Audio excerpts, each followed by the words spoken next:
Hey y'all, welcome back to my channel. If you're new here, thanks for stopping by. I've had my iPad mini for about 8 months now, and it's one of the best purchases I've made.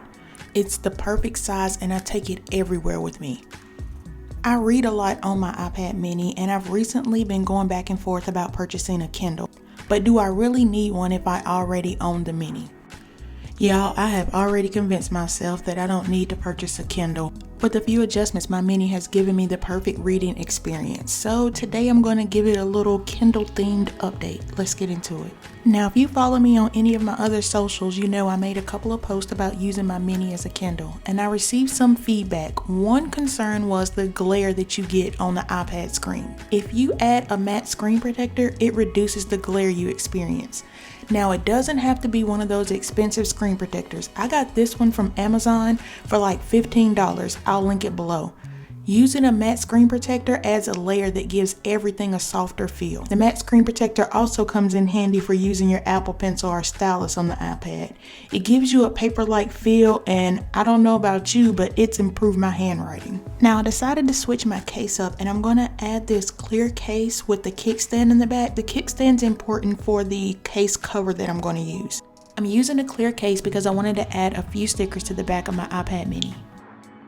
I was also thinking about adding a skin sticker to my mini, but I'm not sure if I want to attach that to my iPad. If you use a skin on any of your iPads, let me know in the comments about your experience with that. I'm afraid that the takeoff process might damage the iPad, so I'm kind of hesitant about adding the skin. I'm gonna lay the stickers on the back and use the clear case to hold them in place. This gold rectangle that I've added, that's a magnet. I'm going to stick this to the back of the actual case. That way I'll be able to use a pop socket on the back of my case. I added a MagSafe attachment to the pop socket, so now I have the option to remove it whenever I'm not using it. This is going to come in handy when I'm using my iPad for writing, so it will be flat versus having that pop socket sticking out in the back. And now for a moment of transparency. I first want to give a shout out to anybody who's added stickers to their iPad mini or their Kindle using this clear case method, because me and these stickers, we was tussling.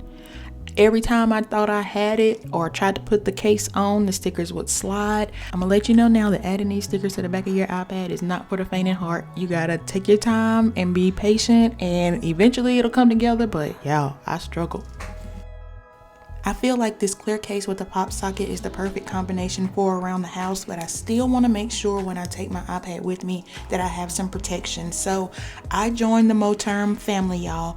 I finally gave in to the trend and I purchased one of the planner covers for my iPad.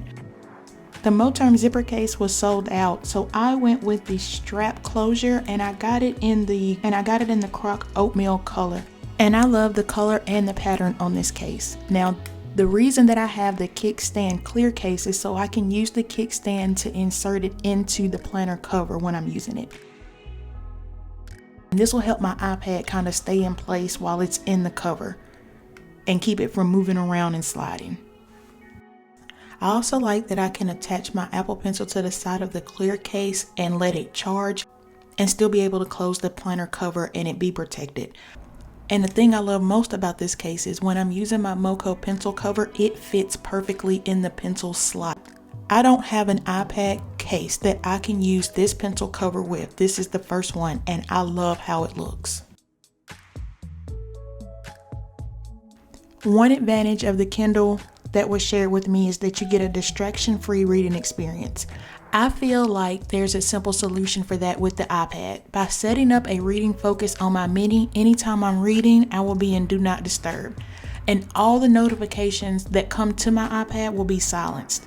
I also added a separate lock and home screen to my reading focus. I did a step-by-step tutorial on this previously. I'll link it below if you're interested. And you gotta love the Apple ecosystem. Once I set the reading focus, it goes across all my Apple devices, creating an uninterrupted reading piece.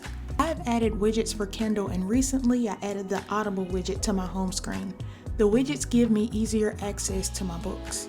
The default settings in the Kindle app can be hard on your eyes when reading, so I've made a few adjustments. You can customize the fonts to enhance your reading experience, and the settings you use here are a personal preference.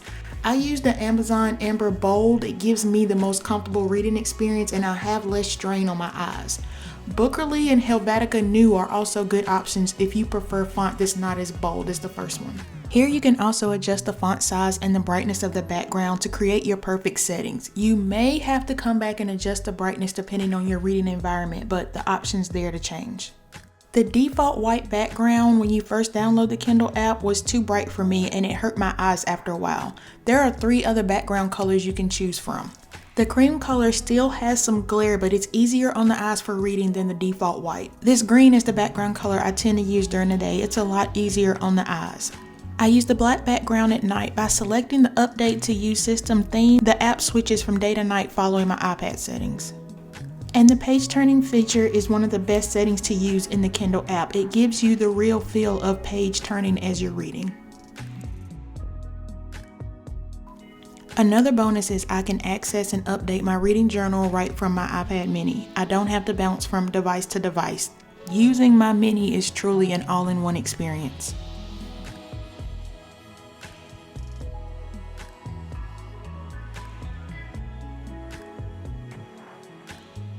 Alright y'all, these are all the steps that I took to improve my reading experience on my iPad mini. If you do own an iPad mini and you use it for reading, try some of these tips before you purchase a Kindle or an e-reader. You might be pleasantly surprised at another great task you can use your iPad for. Alright y'all, till next time.